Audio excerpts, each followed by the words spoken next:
Will we all soon drive like this, like in the updated Lexus RZ, with a new steering system, steer-by-wire, no mechanical link between steering wheel and the wheels, but easier to steer, lock to lock, 200 degrees only.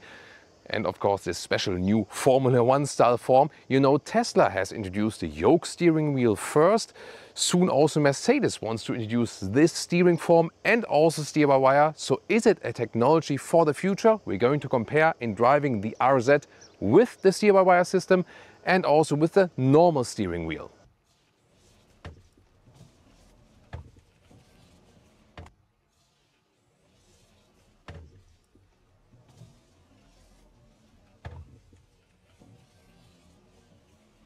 And of course, we'll also take you here on the tour of the updated Lexus RZ. What has changed and how good is it now? I'm Thomas, this is Autogefühl in 4K, full screen, full length. Let's go with this two-tone paint, copper paint. It's very spectacular. Of course, you can also go for a mono color if you like. This vehicle is larger than it looks actually, 4 meters 80 or 189 inches. It's also a sister model to the Toyota BZ4X and comes with interesting updates. For example, also in charging, now 22 kilowatt AC charging, so doubled the speed there. 150 kilowatt DC charging, so 10 to 80% state of charge is about 30 minutes.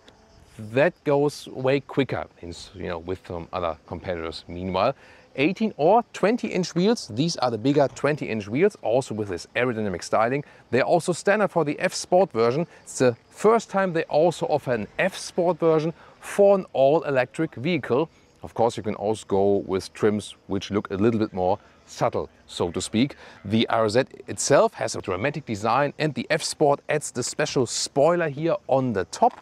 You either get front-wheel drive versions or all-wheel drive versions. Both have the same power then, front and rear. The F-Sport always with the all-wheel drive and then 4.4 seconds in the acceleration figure. The normal all-wheel drive is 4.6 seconds and the front-wheel drive version is 7.5 seconds. Gotta be aware that the front-wheel drive only version will be the best in the overall range. This one here, less range, but then again, more power.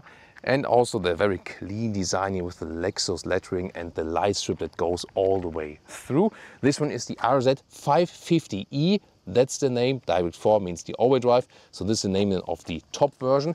They have also upgraded the battery. It's not the largest one in the industry in comparison, gotta admit that. However, now it's at 72 kilowatt hours net. 77 kilowatt hours is the gross figure, so the nominal figure. But even then the net figure, 72, is now increased by 6 kilowatt hours at least, but still, in comparison, it remains relatively small. Steer by wire, turning around like this. Full lock of the wheels. Reverse. Full lock to the other side. Full lock here again. And that's it. Turned around. Easy. Now, traditional steering wheel. This is full lock. This is full lock. And this is full lock. And then we're out. Works a little bit more complicated in comparison. And what else have they improved? Overall, the chassis rigidity. So they added some parts or strengthened some parts to give you a better driving feeling. Also NVH improvements, so it's more silent than especially on the motorway, at least Lexus promises. And then the F-Sport version here gets even more rigidity improvements throughout the chassis. Very exciting to drive that one. Plus, the F-Sport has a stiffer suspension setup. And here a quick comparison to the luxury trim, and also in black and also unicolor if you don't have the two-color scheme. So this one here, not the F-Sport, not as sporty in the look maybe, but already quite dramatic from design. This here also 20-inch wheels, so large ones already. Here again the look when it's unicolor. And you can see if it's not the F-Sport, then you do not have the spoiler here. I have to say, without the spoiler, it does look more elegant, doesn't it? And, very important, here this one is then the one with the normal steering wheel, and we will also have an extensive comparison while driving. And does it have a frunk, by the way? No, it does not. but the space is used, and you can see here this additional stability measure here. Interesting. Beginning from mid-trim, you also have acoustic glass here, so for better NVH. It's both in the front and also in the rear. Now it gets really exciting with the interior. This is the Lexus key fob here, then door closing sound. Very solid, like that. For the rear as well. I was a beeping sound, that's true. Yeah, it's because I have the ignition running here. Here, by the way, these door handles here, on the one hand, normal door handles visually, but they don't move outside. There's just like a small pad behind it you can actually touch. Then inside of the doors here with the F-Sport, with a nice microfiber surface here, that's beautiful. There's also like a laser cut here we have inside, and it's also has like a 30% plant fiber share, pretty interesting. Then the structure here, somewhat soft, softer for your elbow where it needs to be. Also electric unlock of the door, you press it here. There would be a manual release here, however that's also possible. Lower part is not covered with fabric, that is something we would expect. F-Sport entry badge and special floor mats, a mix of a leatherette. Then the blue contour stitches, beautiful detailed work.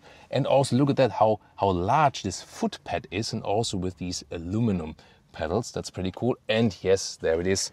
This is the special F1 steering wheel. And it is an animal-free material, but it actually feels even better. So it has a really nice touch and feel, also thick underneath. When you press it, pretty cool. There are these shifting pedals, which give you an emulation of shifting. Soon going to test that. Yeah, it sounds nice. And you have a good view then to the instruments. And this is standard here for the F-Sport. And it's also steer-by-wire, and that means you don't have to steer much, and it directly takes on everything to the wheels, but not mechanically, but steer-by-wire. So it means there's no mechanical link from here to the tires. Very interesting. Soon more details to that. And here it is, the steer-by-wire function. What does it actually mean? First of all, I have this Formula 1 grip, and then they tuned it to 200 degrees from lock to lock. It was a little bit less before. They gathered some feedback, because you might remember, as a long-term subscriber, 2 years ago I drove the prototype of this vehicle, and then they changed it from feedback from professional racing drivers, but also from day-to-day customers, that they want a little bit more play in that. And so here, this is all the way turned in, and you see here how easily this is done, that the tire go from one way to the other, and the only thing I do is here, this 200 degrees, and that's it. See here? That's it. And I can also do that almost like this without grabbing over, you know? This is all the way you have to do. Whereas with a normal steering wheel, you really have to turn it way, way more. And as I said in the introduction, so this is here the combination of this form. You know, Tesla only has the yoke form.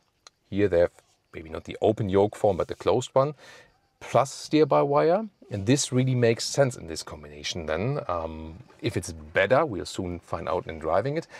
And Mercedes is also playing this one. We recently had the AMG GT XX, this concept there, where they also plan this form and also the steer-by-wire system. So it's really the question if in future we will all drive like this really exciting development. But if it's really useful, we have to see about that, you know, when we get more experience. Then the seats, nice high-grade leatherette here, perforation. You can see here then some microfiber inserts, beautiful job. And they're also very comfortable, also for tall drivers. That's pretty cool. Then we have here this updated panoramic roof. So in this F-Sport, it's also standard that you have this dimming function. So there we go. You can have it darker or brighter depending on the sun and depending on what you want on the interior. Headroom here with 1.89 m, 6 for 2, enough left, no problem. Then here we also have a somewhat soft dashboard here, that's pretty cool. No glove box, you know, this is the brother of the BZ4X from Toyota, and they have not planned it with a glove box here actually. Okay, middle console, no high gloss black here in this part, is nice, it's a cool structure. Then 2-dot for the adaptive cup holders. Inductive charging pad is not cooled, however. A lot of USB-C chargers we have here. I would rather use them than honestly. Shifting is like this, down, and drive, or P again, other way for reverse. This is here the M mode in the F-Sport exclusively. When I press this one, then I can use the shifting pedals here for a shifting emulation, like you maybe know from the Ioniq 5N. And it's a nice feedback here. We're also going to try that while driving. Then here, soft for your elbow, and this is like a 2-split way, either like this or like here to store things. You can open it both ways, and always 14-inch infotainment like this. It's kind of integrated. And the climate unit is interesting because it is digital, but this is kind of like emulating your finger doing this, but then you have a haptic control. And to me, that's fine. I mean, I can easily control that while driving, and this is like a blending of analog and digital world. Driver POV, here you can see this new steering wheel fits the frame.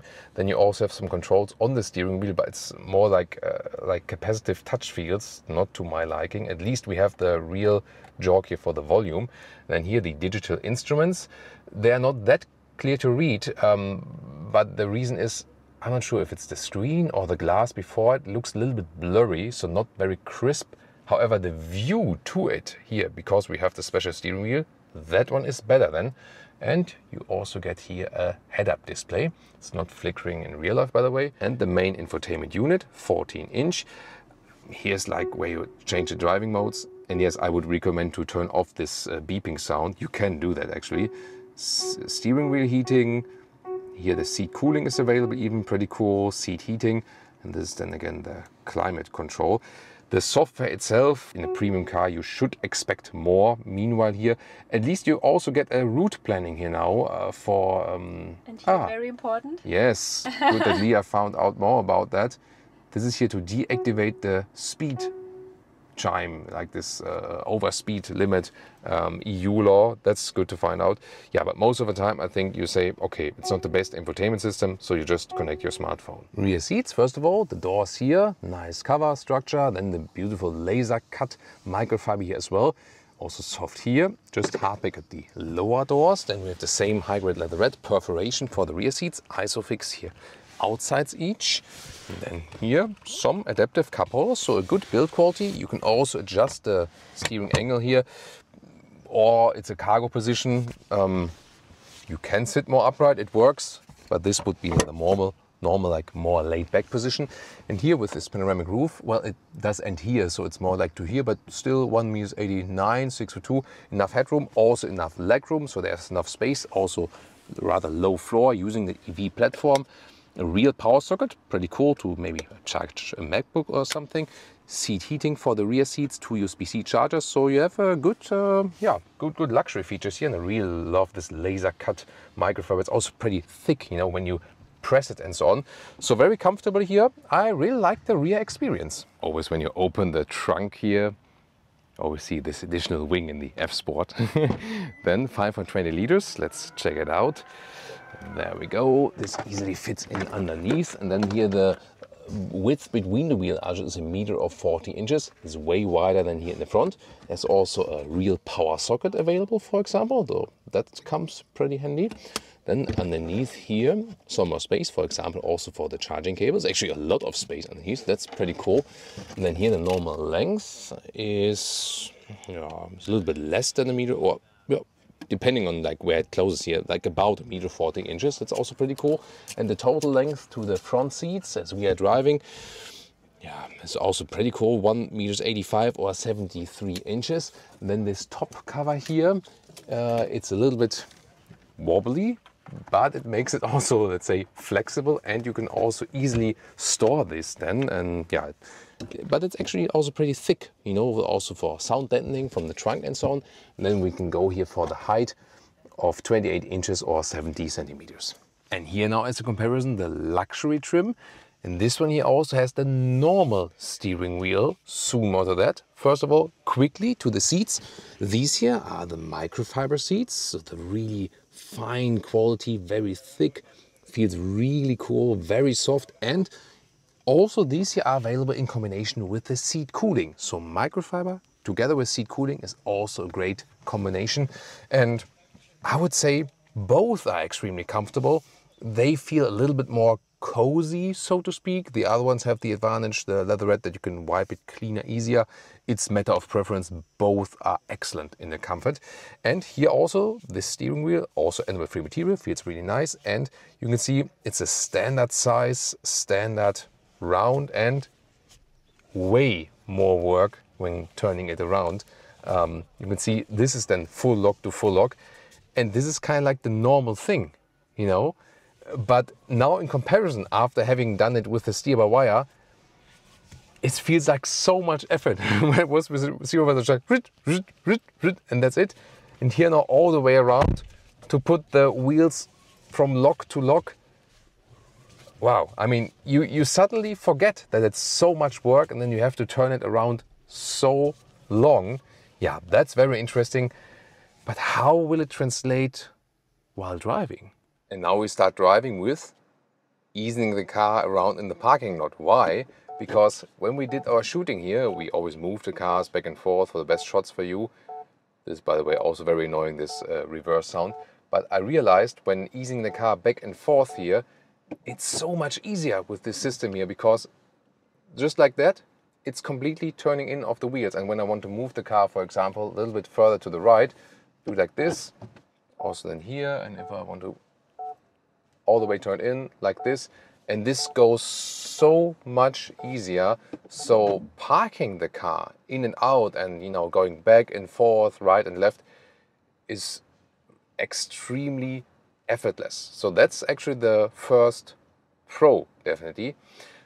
Then directly to the first con, you have to be mindful of your passengers, because when I'm, for example, not used to the system and do like this, and then maybe do like this around, then you see here, Leah is getting shaken around. So you have to get used to the system, have to get accustomed to it. It's almost like with one pedal driving with electric vehicles. You know, you cannot put it on the passengers like full throttle, full recuperation. They're like, ugh. So also the same way, you have to be gentle with the steering wheel. Told you earlier, they took feedback from customers and also feedback from professional racing drivers.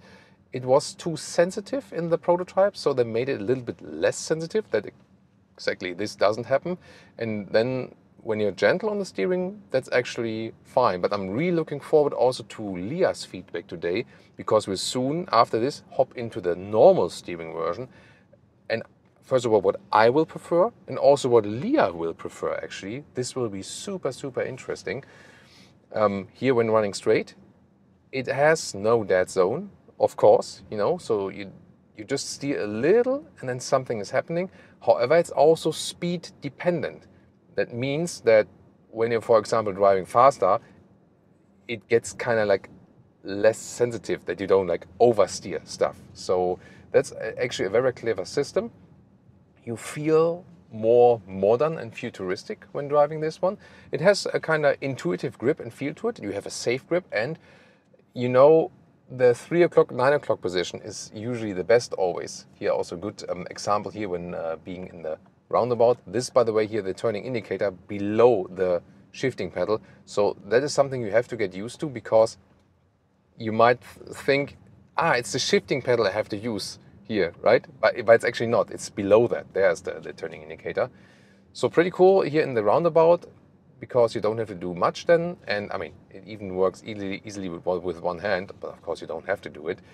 Being in the slalom here, see here how much I do the slalom, although I don't move the steering wheel much. So you can always see it in the beautiful legs then, how the G-forces are applied actually. And it is fun, it feels futuristic. So on the one hand, it's pretty cool. On the other hand, if you prefer a classic natural car driving feeling, it's of course not that. However, I gotta say that for a steer-by-wire system, it still feels somewhat connected, you know what I mean? So it doesn't feel, so some other mechanical links, which are then with the servo steering, they feel more artificial than this one. So considering there is no real mechanical link for this vehicle here, it still feels astonishingly connected. I also felt that earlier when we were just very, very static and were turning the wheels, you do feel some kind of artificial resistance, and it feels like you would be turning the wheels on the ground. So they have tuned that for years and years, of course, on their own test track at the Japanese headquarters. And that's why it also took so long to really implement it into serious production. As I said, 2 years ago, we've been test driving the prototype for the very first time. And I really have to say, this change works. When I was driving this one the first time, I said like, oh, that's an interesting mini tractor. So, it has a good head, yeah, it's very important to wear the hat here. So when I was driving the system for the first time, I really said like, yeah, it's fancy, it's cool, it's new tech, but oversensitive, is it maybe too much? You lose the natural driving feeling. This retuning of the steering here makes a huge difference actually. It's interesting, right? It's like stop sign. Yeah, I think the stop sign is when the traffic light is failing, but when you actually drive to the front of the line, then you can't see the traffic light anymore, so you have to stop here. And yeah, that's why some of the new cars have this system that you have the traffic. Now it's green. Yeah. That you have the traffic light view actually. There was a little one. A little one, yeah, as well. But when you have good passengers, they also watch out for the traffic lights for you, definitely. So huge upgrade here. It's fun with that steering here. It feels natural. You just have to get used to it. But that works very quickly, you know. So you drive it a couple of minutes and you're used to it, and it's really funny because on the one hand it's relaxing because you have to steer less.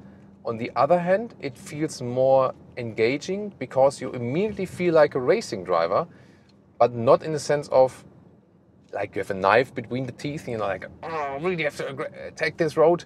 No, you are relaxed, but at the same time it is driving fun. So yeah, last time I was very, very skeptical about this. Here with the new improvements, I think it will get its target group. So far, they calculated with 5 to 10% take rate for this top-end version because it's also more expensive, this top-end F-Sport version.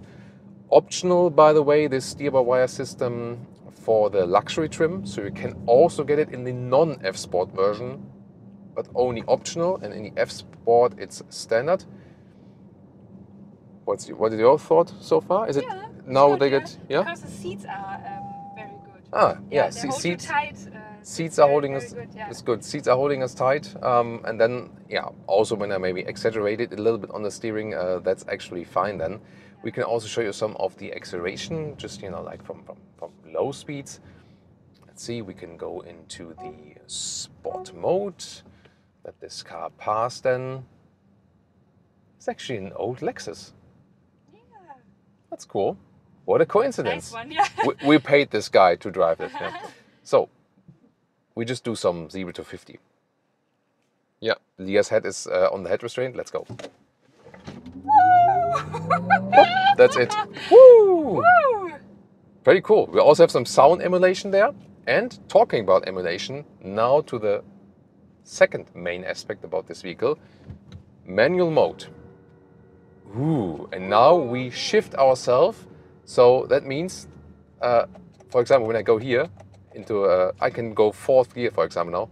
It's kind of like slow acceleration, like in the high gear. So I have to be in the right gear. What the hell? Yeah, it sounds nice. It's interesting, right? I mean, does sound funny. I mean, yeah, you guys hear the sound, and I have here the shifting pedals. I have to move my hands up a little bit further to hear that actually. And it's really like when I'm in the lower gear, like with the combustion engine car, I'm in the lower gear and then I cannot drive, much further because it's kind of like stuck in that gear. I really have to upshift. That's interesting. Yeah, Hyundai Ioniq with the 5N, they introduced this system first, kind of like this emulation. Okay. I mean, it sounds a little bit thin, Yes, they are but probably not so bad. Probably they didn't want to have like. Let's exit further.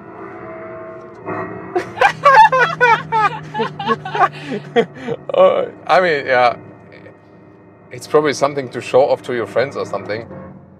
I don't know. It's fun. It's unusual. It's unique, definitely. Sound-wise, I think you should have put like a little bit more strength to the sound. I feel like that. I mean, And why? it's very loud. Yeah. It's kind of loud, Yeah. but thin from the sound. I mean, you could have maybe emulated a true V8 naturally aspirated engine or something. That would be cool. It is funny because you do feel a sense, like a sense of speed with that. That is true. Yeah, I mean, you can have a little bit more fun with it, maybe. You shift down in front of the corner. Now again, then you can shift up at the end again. Yeah. I don't know. I mean, it's But fun you to have a it. racing feeling? Yeah, you have. A little bit? You In have a your little. own vehicles? Nice. Yeah. Yeah. Why not? Why not? I mean, it is also, you don't have to use it. It is there in the F-Sport, only for the F-Sport. Would I use it? Maybe when I want to show off to my friends for once, say, hey, look at the cool feature in my car or something like that. But maybe not on the regular scene. Yeah. Okay, it's another feature. Definitely want to show that to you. But quickly into the rest, we can also go back here again, and here we can also go to the normal mode. Suspension, I think, is really nice. Although we have 20-inch wheels, it's comfortable. And I think they found a good setup between the car is not shaking much.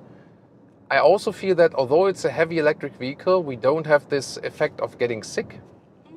Yeah. So Leaf, It's yeah. okay, yeah. I had the same feeling, you know, so it drives agile. It feels lighter than it is. Then there's special steering, soon going to compare that. And it's also, I feel, very silent, like this NVH at some point we also have to compare it on the German Autobahn at really high speeds. Top speed is 180 kilometers.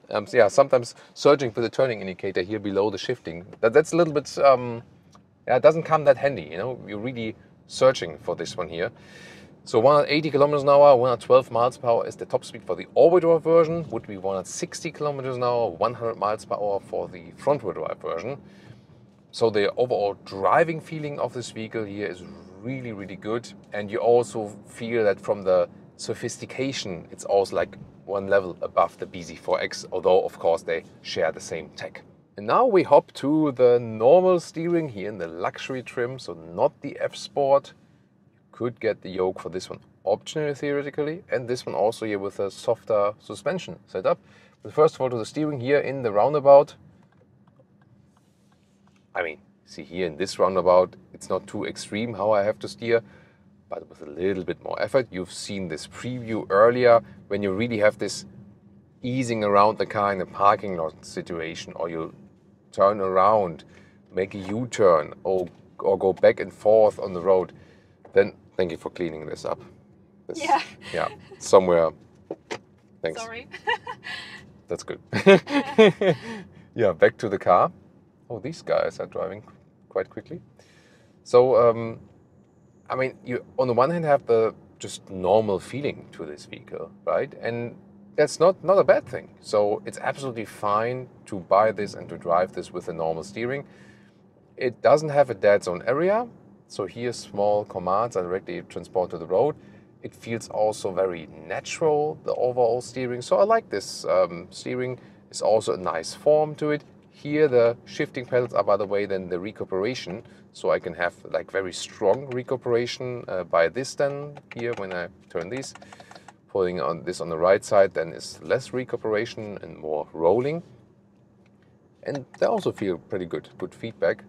So I would have nothing against this vehicle in the base setup here. Good steering feeling is absolutely fine. And it's also relaxed, definitely. But the question is, which one is better? I think it's rather the question, which one you like best? Yes, of course. Not sure which one is better in a way. In a technology sense, of course, the new is better, yeah? Because it's just more flexible, so to speak. So especially when easing the car in and out, it's just less effort. And this one again feels more traditional, more classic, but it's also good. But definitely the other one is more engaging to drive, but not in the sense of I have to race everything, but I would really say it's more fun. And this is a really cool thing, because when I drove the prototype 2 years ago, and I also did this head-to-head comparison, first the new, the modern one, and then this one here. And that at that point 2 years ago, I said I will pick the traditional one. And now I really have to say, I mean, a new one is not necessary. The vehicle is absolutely fine with this one here. But let's take it that way, it adds a new, special, unique character to the vehicle. And that is something, you know. So at this moment, no other car is offering that in the same way. So it does give it something special, you know. So you drive this vehicle and you have the feeling of having something special. That's the cool thing. But once again, nothing to take away from the classic approach here, which is also cool. And suspension is better. Oh, interesting. So Leah likes the suspension better here. Yeah. So this being not the F-Sport luxury trim, the suspension, although it's both 20-inch wheels we had here, I wouldn't say the suspension is super soft here, but definitely the other one, also from the suspension, a little bit more engaging to drive, and here a little bit more forgiving than when you have potholes, or here when you have like wave in the road. The other one is a little bit more direct than. This one here shaking out things more. And it's interesting that so Leah directly had this preference. Sometimes Leah even prefers the sportier setup for the vehicles, because then maybe you don't get shaken around so much. But from the steering, do you feel anything as a passenger that is it calmer this way? Yeah, is it? It's calmer. Is it? Yeah. Interesting. Yeah. I mean, maybe it's still getting used to it, but. You might think that it's not so direct. Yeah. A little bit more. Yeah. Yeah. I mean, here everything is kind of like in comparison a little bit delayed. You know, like the steering comes less direct, less quick, and even if you get used to the new steering, probably you will still race a little bit more. more. Race. Yeah, exactly. Race a little bit more. Exactly. So yeah. I mean, so probably if you more think in the passenger sense, the classic approach it is. If you more think in a driver's sense, the new steering it is. As I just said, purely from the steering, the new one is really a lot of fun for the driver, very engaging.